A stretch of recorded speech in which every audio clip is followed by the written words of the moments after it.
आज के इस एपिसोड में रामचरितमानस के ऐसे गूढ़ रहस्य बताए जाएंगे जो आज तक हम सभी से छुपाए गए थे। रामचरितमानस के इन गूढ़ रहस्यों को देखकर आपके होश उड़ जाएंगे और आप इन नकली धर्मगुरुओं, कथावाचकों और प्रचारकों को कोसने पर मजबूर हो जाओगे कि इतना अद्भुत ज्ञान हमसे क्यों छुपाया गया। इस एपिसोड को देखने के बाद आप खुद कहोगे कि ये सब तथाकथित धर्मगुरु सनातन धर्म के नाशक हैं। दर्शकों, इस एपिसोड को देखने के बाद आपको सहज ही समझ आ जाएगा कि सनातनी पूजा के पतन के पीछे क्या राज छुपा है। अब आपको दिखाते हैं श्री रामचरितमानस से वह प्रमाण जिससे स्पष्ट होगा कि ब्रह्मा, विष्णु, महेश से ऊपर भी कोई भगवान है। बालकांड में एक प्रकरण आता है जब मनु और शतरूपा परमात्मा को पाने के लिए तपस्या करने लगते हैं। आइए देखते हैं मनु और शतरूपा किस परमात्मा की भक्ति कर रहे थे। ये है श्री रामचरितमानस से बालकांड का दोहा नंबर 143, जिसकी चौपाई नंबर 3 में लिखा है कि नेति नेति जेहि वेद निरूपा, निजानंद निरूपाधि अनुपा, शंभु विरंचि विष्णु भगवाना, उपजहीम जासु अंश ते नाना। जिन्हें वेद नेति नेति यानी यह भी नहीं कहकर निरूपण करते हैं, जो आनंद स्वरूप, उपाधि रहित और अनुपम हैं, एवं जिनके अंश से अनेकों शिव, ब्रह्मा और विष्णु भगवान प्रकट होते हैं। वेदों में जिसको पूर्ण परमात्मा बताया गया है, वो पूर्ण परमात्मा इतना समर्थ है कि ब्रह्मा, विष्णु और महेश उनके अंश से आत्म रूप में प्रकट हुए हैं। यहाँ स्पष्ट है कि ब्रह्मा, विष्णु और शिव पूर्ण परमात्मा नहीं हैं। जिसके अंश से ये तीनों देवता उत्पन्न होते हैं, वो पूर्ण परमात्मा है। रामचरितमानस में कहा है कि ईश्वर अंश जीव अविनाशी, चेतन अमल सहज सुखरासी, यानी ईश्वर से ही उत्पन्न होने के कारण आत्मा अविनाशी है, यानी आत्मा कभी नहीं मरती। जिस परमेश्वर से जीव आत्मा उत्पन्न हुआ है, वह परमेश्वर अविनाशी, चेतन, निर्मल और स्वभाव से सुख की राशि है। लेकिन सब जीवों के शरीर नाश हो जाते हैं, जिसका समर्थन गीता अध्याय 15 श्लोक 16 भी करता है। आत्मा को अविनाशी इसीलिए कहा गया है क्योंकि आत्मा रूप में ब्रह्मा, विष्णु, महेश, दुर्गा व क्षर पुरुष यानी गीता ज्ञान दाता तथा सर्व प्राणियों की उत्पत्ति उसी पूर्ण परमात्मा ने की है। इसलिए रामचरितमानस में लिखा है कि अनेकों ब्रह्मा, विष्णु, महेश उस सच्चिदानंद ब्रह्म से आत्मा रूप में उत्पन्न होते हैं। जिस परमात्मा से सभी प्राणी आत्मा रूप में उत्पन्न हुए हैं, उस परमात्मा को गीता अध्याय 15 श्लोक 17 में उत्तम पुरुष कहा गया है।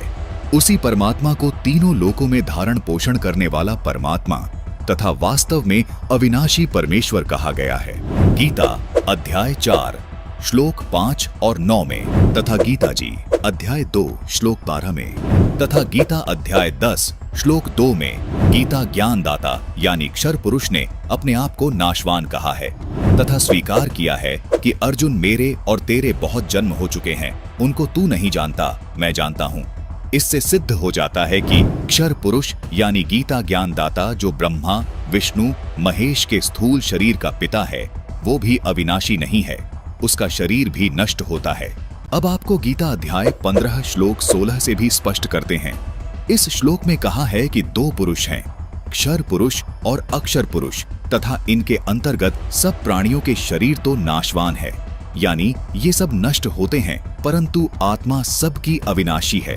इसलिए ही रामचरितमानस में कहा है कि ईश्वर अंश जीव अविनाशी, चेतन अमल सहज सुखरासी, यानी परमात्मा का अंश होने के कारण आत्मा का कभी नाश नहीं होता। गीता अध्याय 15 श्लोक 17 में पूर्ण परमात्मा को उत्तम पुरुष और अविनाशी इसलिए कहा गया है क्योंकि उत्तम पुरुष यानी पूर्ण परमात्मा का शरीर भी अविनाशी है। इस उत्तम पुरुष को परमात्मा भी इसलिए कहा गया है क्योंकि ये पूर्ण रूप से अविनाशी है, सब आत्माओं का स्वामी है, जिसका शरीर भी कभी नष्ट नहीं होता। इस उत्तम पुरुष के लोक में किसी प्रकार का कोई दुख नहीं है। ये किसी को दुख नहीं देता, सिर्फ सुख ही सुख देता है। इसलिए इसी परमात्मा को रामचरितमानस में सुख की राशि भी कहा है। जिस गीता ज्ञान दाता काल के लोक में हम रह रहे हैं, इस लोक के मालिक को परमात्मा नहीं कहा जा सकता क्योंकि इस काल लोक में कोई सुखी नहीं है। इसलिए पूरी गीता जी में गीता ज्ञान दाता ने अपने को कहीं भी परमात्मा नहीं कहा। केवल उस उत्तम पुरुष को ही परमात्मा तथा अविनाशी परमेश्वर कहा है।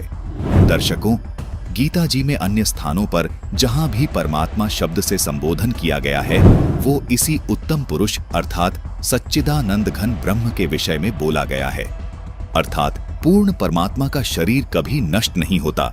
इसीलिए इस श्लोक में लिखा है कि वो उत्तम पुरुष तो अन्य ही है जो वास्तव में अविनाशी है।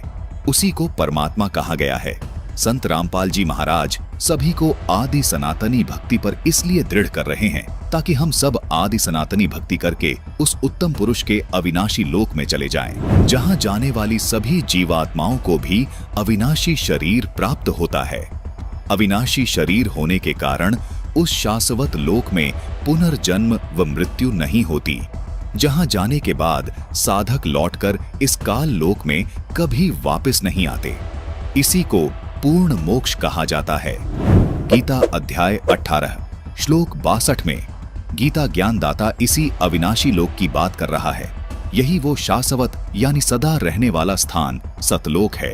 संपूर्ण जानकारी के लिए देखिए सनातनी पूजा के पतन की कहानी संत रामपाल जी महाराज की जुबानी भाग 3 स्पिरिचुअल लीडर संत रामपाल जी महाराज फेसबुक पेज पर। इस पूरी वीडियो का लिंक हमने नीचे डिस्क्रिप्शन बॉक्स में दे दिया है। इस विषय पर और अधिक जानकारी के लिए आज ही डाउनलोड करें संत रामपाल जी महाराज ऐप।